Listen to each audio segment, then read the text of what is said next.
Nascer depois de Josué. Mais uma vez, paz seja conosco. Estamos no capítulo 7 de Josué.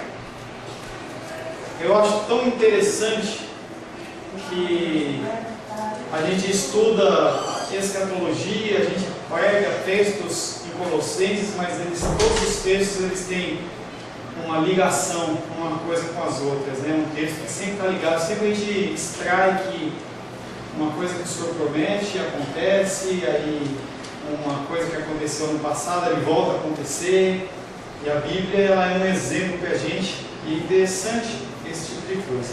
Josué capítulo 7, nós vamos ler no verso 1 até o verso 15. Josué capítulo 7, versos do 1 ao 15. Assim diz a palavra de Deus: prevaricaram os filhos de Israel nas coisas condenadas, porque Acã, filho de Carmi, filho de Zabdi, filho de Zera, da tribo de Judá, tomou das coisas condenadas. A ira do Senhor se acendeu contra os filhos de Israel. Enviando, pois, Josué de Jericó alguns homens a Ai, que está junto a Bet-Avém, ao oriente de Betel, falou-lhes dizendo: subi e espiai a terra. Subiram, pois, aqueles homens e espiaram Ai. E voltaram a Josué e lhe disseram: não suba todo o povo, subam uns 2 ou 3 mil homens a ferir Ai. Não fatigueis ali todo o povo, porque são poucos os inimigos. Assim subiram lá do povo uns 3 mil homens, os quais fugiram diante dos homens de Ai. Os homens de Ai feriram deles uns 36, e aos outros perseguiram, desde a porta até as pedreiras, e os derrotaram na descida. E o coração do povo se derreteu e se tornou como água. Então Josué rasgou as suas vestes e se prostrou em terra sobre o rosto perante a arca do Senhor até a tarde, ele e os anciãos de Israel, e deitaram pó sobre a cabeça. Disse Josué: ah, Senhor Deus, por que fizeste esse povo passar o Jordão para nos entregar nas mãos dos amorreus, para nos fazerem perecer? Tomara nós nos contentáramos com ficar da além do Jordão. Ah, Senhor, que direi? Pois Israel virou as costas diante dos seus inimigos. Ouvindo isso, os cananeus e todos os moradores da terra nos cercarão e desarraigarão o nosso nome na terra. E então, que farás ao teu grande nome? Então disse o Senhor a Josué: levanta-te, porque estás prostrado assim sobre o teu rosto. Israel pecou e violaram a minha aliança. Aquilo que eu lhes ordenara, pois tomaram das coisas condenadas e furtaram, e dissimularam, e até debaixo da sua bagagem o puseram. Pelo que os filhos de Israel não puderam resistir aos seus inimigos, viraram as costas diante deles, porquanto Israel se fizera condenado. Já não serei convosco, se não eliminardes do vosso meio a coisa roubada. Dispõe-te, santifica o povo, e dize: santificai-vos para amanhã, porque assim diz o Senhor Deus de Israel: há coisas condenadas no vosso meio, ó Israel. Aos vossos inimigos não podereis resistir, enquanto não eliminardes do vosso meio as coisas condenadas. Pela manhã, pois, vos chegareis segundo as vossas tribos, e será que a tribo que o Senhor designar por sorte se chegará, segundo as famílias, e a família que o Senhor designar se chegará por casas, e a casa que o Senhor designar se chegará por homem. Aquele que for achado com a coisa condenada será queimado, e tudo que nele tiver, porque violou a aliança do Senhor e fez loucura em Israel. Palavra do Senhor, amém? Amém. Senhor, mais uma vez lemos a tua palavra que é viva, a tua palavra que nos traz ensinamentos, a tua palavra que nos guia e nos ensina. Outrora nós andávamos, Pai, segundo o curso deste mundo, segundo o príncipe das potestades do ar, mas, Pai, que a partir da graça do Senhor, a partir do Teu Espírito que habita em nós, nós podemos, Pai querido, ler a Tua palavra e entender. E sabemos que esses ensinamentos são ensinamentos para a nossa vida. Consagramos esse tempo ao Senhor em nome de Jesus. Amém. Semana passada nós iniciamos no versículo 1, nós não passamos do 1 não, né? Não. Nós começamos a explicação do versículo 1 e entendendo, explicando que tudo que acontece no versículo 1, o povo de Israel não sabia. Eles vieram a saber depois. Então, o versículo 1 ele é mais orientativo para quem está lendo, para que a pessoa possa entender à luz do que Deus tinha falado e o que tinha acontecido. Nós falamos sobre a linhagem semana passada, e hoje eu quero iniciar falando exatamente sobre o pecado, que foi pecado confessado por Acã, mas que havia uma palavra de Deus dizendo que havia morte sobre aquela pessoa. Lá no Josué 6, havia um comando de Deus, como nós falamos: aquele que comer da árvore do conhecimento do bem e do mal, ela morrerá. Ela iria morrer. E aí o Senhor ele vai e fala assim: olha, se alguém pegar de alguma coisa dessa cidade para si, vai morrer. Então a palavra do Senhor ela não volta atrás e ela realmente se cumpre em Acã. Mas o pecado, esse pecado, normalmente a gente olha o pecado somente no sentido entre irmãos. Então se você mentiu para uma pessoa, certo? Se você roubou de alguém. Se você lesou alguém de alguma forma, você lesou uma pessoa. E aí você entende que você simplesmente resolver o seu problema com a pessoa, está tudo certo. Nós esquecemos que o nosso pecado, primeiramente, ele não é com o homem. O pecado primeiro de Acã não foi com Josué, não foi com a família dele, não foi com a casa dele, não foi com a linhagem dele, mas foi contra o Deus de Israel. Abra a palavra de Deus em Marcos capítulo 12. E como nós não temos as crianças, vocês têm que achar mais rápido. Marcos capítulo 12, verso 33. Como diz o médico, diga 33. 33. Quem amar a Deus. Calma, titia, calma, deixa eu só achar. Marcos 12, 33. Se você parar de ouvir folhinha virando, você pode ler.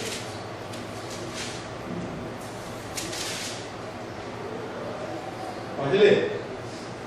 E quem amar a Deus de todo o coração. Lê o comecinho, do 32, por favor. Disse-lhe o escriba: muito bem, mestre, com verdade disseste que ele é o único e não há outro senão ele. E quem amar a Deus de todo o coração, de todo o entendimento, de toda a força, e amar ao próximo como a si mesmo, recebe a todos os holocaustos e sacrifícios. Isso é um dos 10 mandamentos. Em especial o primeiro. O Senhor ele diz que nós temos que amar amar a Deus sobre todas as coisas. E aí Cristo ele vem falando também que nós temos que amar a Deus sobre todas as coisas e ao próximo como a nós mesmos. Ele não está dizendo que você tem que se amar, porque a gente já se ama demais, tá? Pessoas acham que eles têm que buscar, eu tenho que me amar, porque se eu não me amar, ninguém vai me amar. Não, você já se ama demais, entendeu? Nós já nos amamos demais, a gente quer nós em primeiro lugar. Nós somos ensinados na nossa cultura ocidental que nós temos que ser o primeiro, nós temos que vencer, o segundo lugar não ganha prêmio nenhum. E a gente aprende isso dos nossos pais: você tem que trabalhar, você tem que vencer, você tem que conquistar. Então, você já se ama demais, você já faz coisas demais por você. Porque ele fala de amar ao próximo como a si mesmo, que você tem que tratar o próximo como você se trata. E aí é difícil, porque a gente quer só pra gente. E aí eu falava com as crianças, e ontem eu peguei o Sebastião e o João e falei assim: João, se eu tiver, que sorvete que você gosta mais? Ele falou: eu gosto de sorvete de abacaxi. Aí, falei assim: João, se eu colocar 3 taças de sorvete, uma bola de sorvete de abacaxi, outro com 2 bolas e outro com 3 bolas. Qual que você pega? Ah, o de 3 bolas. Eu falei para ele, isso chama-se o quê? Egoísmo. Eu falei, pois é, isso mesmo. A gente só procura o nosso empenho e a nossa vontade. E aí você tem que entender que antes de você amar o próximo como a ti mesmo, que já é difícil, nós temos que amar a Deus sobre todas as coisas. Então você tem que pensar na cruz de Cristo, em que tem o pau vertical e tem o pau horizontal. O primeiro perdão que você tem que pedir é para Deus. O primeiro pecado que você comete é contra Deus, contra a santidade de Deus. E aí nós estamos falando de cristãos, eu não estou falando de não cristãos. A irmã do Reis estava falando da amiga dela que está enferma, não estou falando dela que não conhece Cristo, estou falando de vocês que estão aqui, as pessoas que ouvem na internet, que são pessoas que são cristãs, pessoas que ouvem a palavra, pessoas que são constrangidas pelo Espírito e mesmo assim continuam pecando. Então o nosso primeiro pedido de perdão tem que ser com Deus. Depois que você pede perdão para Deus, você vai e tem que resolver com o seu irmão. Ah, pastor, eu não posso só resolver com Deus? Não, querido. Se você defraudou a pessoa, se você lesou de alguma sorte ou maneira, você tem que se consertar com ela. Ah, mas a pessoa eu vou ficar mal falado, eu vou ficar ruim. E eu aconselhava uma pessoa na internet, e a pessoa falava assim, eu estou com uma dificuldade, porque eu peguei o dinheiro do meu marido, eu falei que não era. Você tem que pedir perdão para Deus e tem que resolver.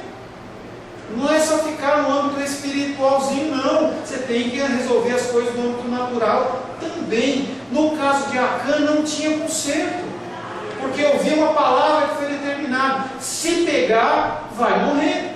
Não pega, você vai contaminar. E ele foi lá e pegou. A ordem do Senhor tinha que ser cumprida. Ô irmão, fale, querido. Eu acho que no caso do Acã, como existem muitas pessoas que não têm aquela confiança firme, ele pensava que ia esconder aquilo ali, e Deus, mas será? Eu quero ver. Acã era uma pessoa que viu as muralhas de Jericó cair. Acã era uma pessoa que, se não nasceu no Egito, ele ouviu falar do que Deus fez no Egito. Então é um Deus, o nosso Deus é o mesmo Deus deles, e é um Deus que faz e acontece.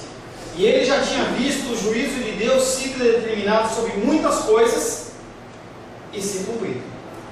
Ele agiu de caso pensado, ele olhou para aquilo e ele quis levar uma vantagem, como tem muito cristão achando que pode levar vantagem, que num momento Deus ele vai falar assim, não, eu perdoo todo mundo.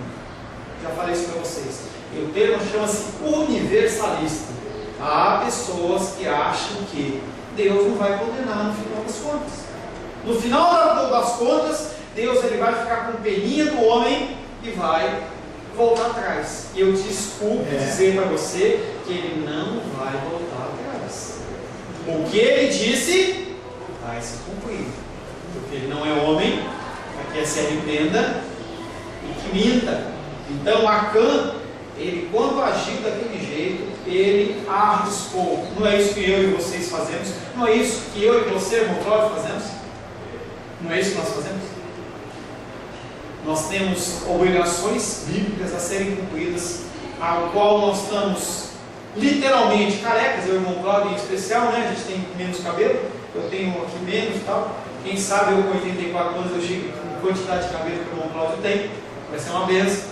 Mas nós estamos literalmente carecas de saber uma série de coisas, e mesmo assim, eu e o irmão Cláudio, nós estamos nesse diálogo, nós agimos errado, de cada caso pensado, mesmo sabendo que Deus ele condena. Deus ele nos condena numa série de coisas em que a gente faz que nem Acã. A gente age errado. A gente pode não roubar, mas coisas, programas que nós assistimos, palavras que nós falamos, coisas que nós deixamos de falar, posicionamentos que nós deixamos de tomar. Se eu tomar esse posicionamento, o meu parente vai achar ruim, o meu irmão vai achar ruim. E aí a gente se submete a uma cultura mundana, como Acã fez. Não é nada diferente. porque ele vive. Como é que a gente cantou lá? Porque ele vive, entendeu? Nós podemos agir desta maneira e ter a oportunidade de nos arrepender, só por causa disso. Porque se a gente estivesse no Antigo Testamento, a gente estaria morto, pelo que a gente ouve, pelo tempo de casa que a gente tem, pelas coisas que a gente já viveu no Senhor, a gente morreria. Então Acã, ele fez aquilo que ele fez, de caso pensado, como que testando Deus e tentando Deus. Será que esse Deus ele vai fazer mesmo? E aí Deus vem e faz. E a ira do Senhor se acendeu contra ela. O indivíduo funciona dentro de um contexto mais amplo, e aí o ser humano, ele acha que o que ele faz diz respeito apenas a ele. Quem já teve contato com um parente que já teve problema de álcool, drogas, ficou só com uma pessoa? Ficou, Rosário? A pessoa, o parente seu, que tinha problema de álcool, drogas, pornografia, ela agora desse tipo, jogo. Aquele problema ficou só com ele. Não passou para os familiares. Ninguém sentiu nada. Você não sentiu nada. Ele que bebia. Você não sentiu nada. A tua mãe não sentiu nada. Os seus irmãos, ninguém sentiu nada. Pelo contrário, todos sofrem. Quando um peca, todos sofrem. Quando uma pessoa da família é alcoólatra, todos sofrem. A gente acompanha o sofrimento da irmã Terezinha. Ela não usa drogas, mas ela sofre. Aí você pergunta, por que a irmã Terezinha não está aqui com a gente? Porque o filhinho dela quebrou o telefone. E todo o telefone que coloca lá, ele quebra. E não tem contato com ela. Toda pessoa sofre. Então, no contexto espiritual, é semelhante. Todo pecado que você peca, a tua família sofre. Ah, só minha família. Qual que é o seu sobrenome, Rosário? Hã? Será que o pecado da Rosário só afeta os honorados? Não, senhora. Não, senhor. O nosso pecado afeta espiritualmente também os membros da igreja. O meu pecado ofende e afeta você na sua vida. E isso está mostrando aqui com Acã. O pecado dele não é um pecado só dele como indivíduo. É um pecado dele como parte do corpo. Porque nós fazemos parte do corpo de Cristo. Talvez eu nessa igreja seja a boca, mas talvez você seja o joelho que você ora. Talvez você seja o mantenedor. Talvez você seja aquela pessoa que alimenta. Talvez você seja o ouvido, o olho, o nariz, as mãos, os pés. Então, quando uma parte do teu corpo padece, todo o corpo sente. Se você tiver uma infecção na sua mão, você não pode olhar para a mão e falar assim, mão, você está infeccionada e você fica de lado. Não, todo o teu corpo sente. Lembra que nós falamos do corpo, alma e espírito? Todo o corpo sente. O teu espírito, ele é abalado, a tua alma sente. Então, quando você peca, você afeta as pessoas do corpo de Deus. Você afeta as pessoas do corpo de Deus. O indivíduo, ele funciona num contexto mais amplo. Estamos falando de comunidade. Acã, ele não roubou apenas uma capa babilônica, apenas ouro. Ele roubou a pureza e a santidade de toda a nação. Porque onde um pecou, todo mundo pecou. Vê-se também esse senso de solidariedade na designação do pecado. E ele fala que não houve loucura. No versículo 1, pega lá de novo o versículo 1.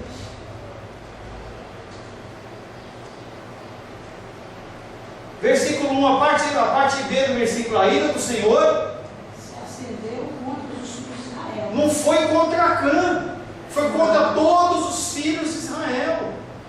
Todos os filhos de Israel. Era como se fosse uma loucura de todo aquele povo. A culpa como comunidade e a responsabilidade individual, ela segue lado a lado. O teu pecado, ele tem juízo sobre a sua vida, mas também tem juízo sobre a igreja, sobre a família que você vive. Acã, embora todo Israel seja envolvido, Acã, ele é isolado como a pessoa que cometeu o ato. É identificado. Mateus capítulo 18, verso 6. Mateus 18, verso 6.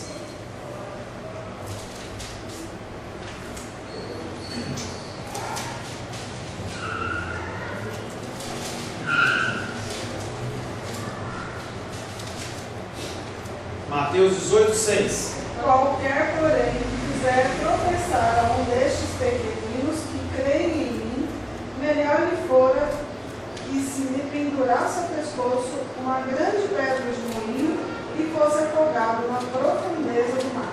Lê o 7 também, por gentileza. Ai do mundo, por causa dos escândalos, porque é inevitável que venham escândalos, mas ai do homem pelo qual vem o escândalo. Vai ter sempre pecado no meio da igreja. Vai ter sempre gente roubando. Vai ter sempre gente falando coisa errada.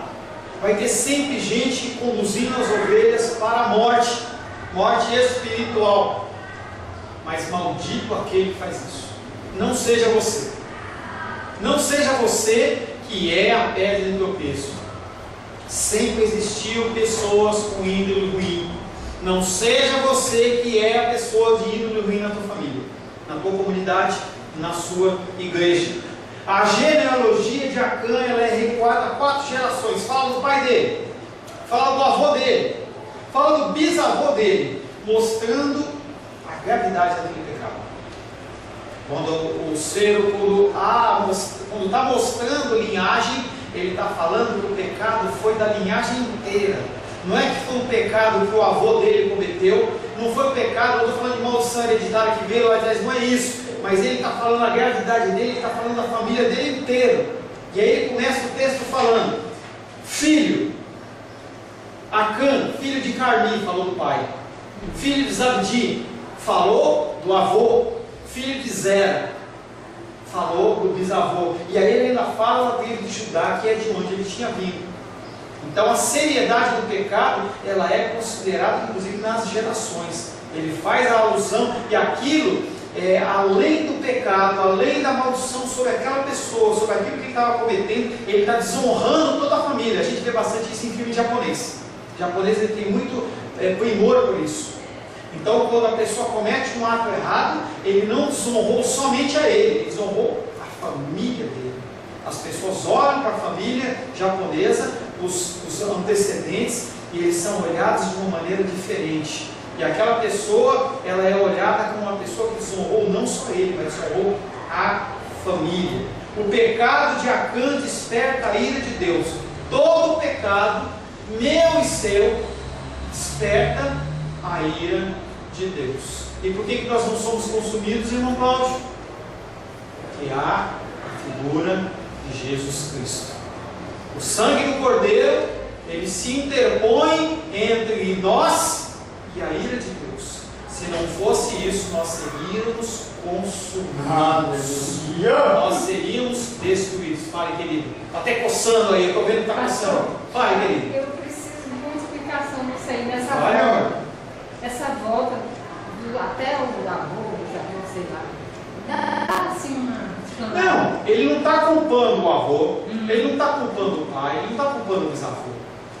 Dentro da cultura judaica, eles têm um grande valor quando eles falam da linhagem. Até hoje, se você pegar uma pessoa, um judeu, as pessoas vão perguntar assim: de qual é a linhagem? A gente não tem essa preocupação de ver quem foi os nossos antepassados. Eles têm essa preocupação.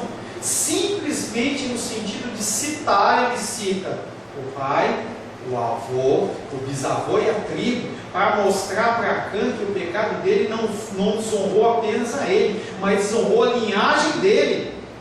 Então, quando as pessoas olharem e falam assim: Acã, você envergonhou o teu pai, você envergonhou a memória do seu pai, a memória do seu avô.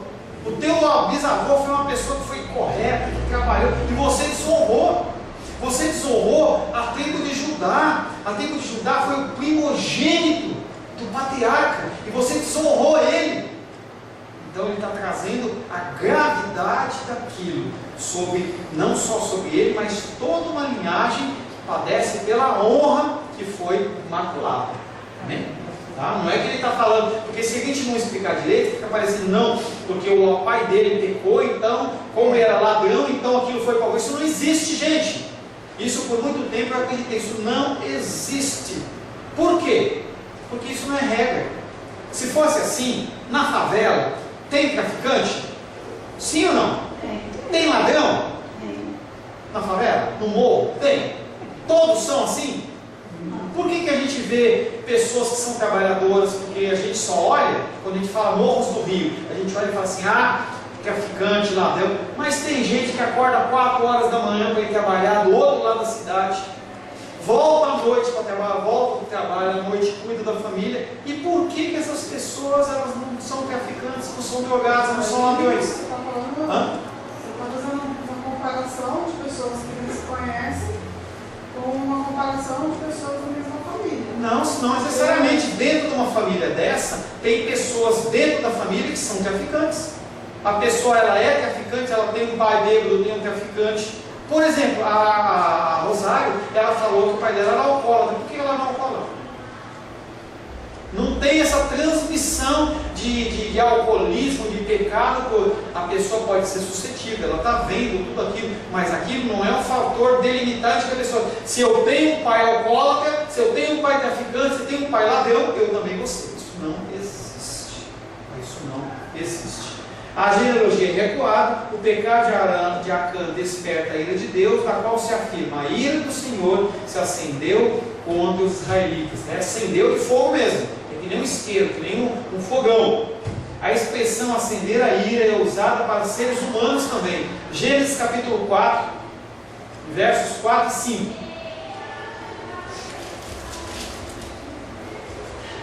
Alguém? Gênesis capítulo 4, versos 4 e 5. 4 e 5. Abel também trouxe dos primogênitos das suas ovelhas e da sua gordura. Tentou o Senhor para Abel e para a sua oferta, mas para Caim e para a sua oferta não atentou. E irou-se Caim fortemente e decaiu do seu semblante. Aí está falando do acendimento da ira de Caim em relação a Abel. Ele ficou invocadinho, ele fez bico, porque Deus ele tinha especificado um tipo de oferta que ele queria. E aí aquela brincadeira que eu falo, a gente tem sabores de pizza que a gente gosta, tem alimentos que a gente gosta, tem alimentos que a gente não gosta. Se você quer agradar uma pessoa, você tem que dar o que ela gosta, não o que ela não gosta. Você pode até não querer agradar, mas se você quer agradar, você tem que dar aquele alimento que ela gosta. E aí Deus ele fala assim: eu quero um sacrifício assim, assim e assado. E eu quero que vocês me tragam das primícias da terra, do princípio. E aí Abel vai lá e fala assim: bom, essa é a fórmula que Deus quer que eu entregue. E ele foi lá e entregou. Só que a Caim não, Caim ele fez o que ele quis. Eu vou oferecer o que eu quero.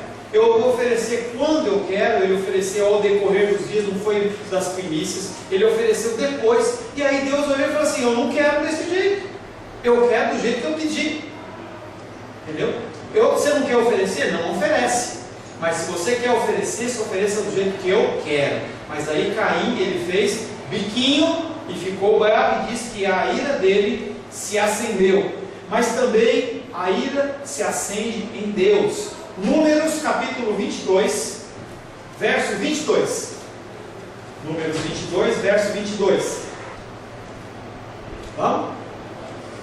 Então, 21, né? 22, 22. 21. E a ira de Deus acendeu-se porque ele se ia. E o anjo do Senhor pôs-se-lhe no caminho por adversário, e ele ia caminhando montado na sua jumenta, e 2 de seus moços com ele. Esse texto é o texto em que Balaão ele é convocado para amaldiçoar o povo de Israel.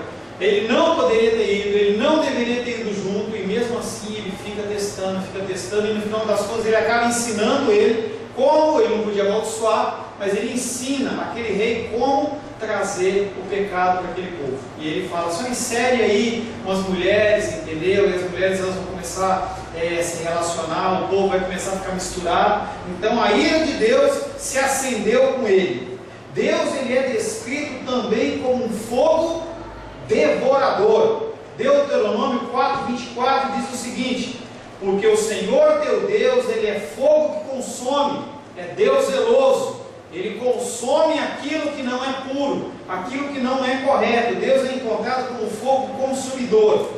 Essa ira, no Novo Testamento, Deus ele também continua sendo fogo consumidor, porque Deus muda? Não. Hebreus capítulo 12, abre aí, Hebreus 12, verso 28 e 29. Vamos tentar fechar o versículo 1 aí. Hebreus 12, 28 e 29. É fogo consumidor. Ele era fogo consumidor. Ele é fogo consumidor e ele vai ser sempre fogo consumidor. Por isso, recebendo nós um reino inabalável, retenhamos a graça pela qual sirvamos a Deus de modo agradável, com reverência e santo temor, porque o nosso Deus é santo temor. Recebendo o reino inabalável, receber a palavra de Deus. Nós temos que receber a palavra de Deus e colocar em prática. E essa ira de Deus havia sido sentida no deserto. Deuteronômio 9,19 não era coisa nova, não era coisa que foi feita ao acaso. Abre aí, Deuteronômio 9,19. Deuteronômio capítulo 9, verso 19. O Senhor, mais uma vez, Ele dá a oportunidade para Israel em Deuteronômio. Ele mais uma vez deu oportunidade antes daquele povo pegar as coisas, porque Deus sabia que o povo ia cobiçar. E mais uma vez, no dia de hoje, Ele dá a oportunidade para mim e para você de vivermos a palavra de Deus.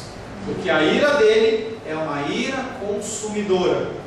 A ira dele é uma ira que foi no passado com o povo de Israel, ela é no presente e vai ser no futuro. Agora é sentida mais uma vez no povo de Israel essa ira consumidora a partir do pecado de Jacó. Amém?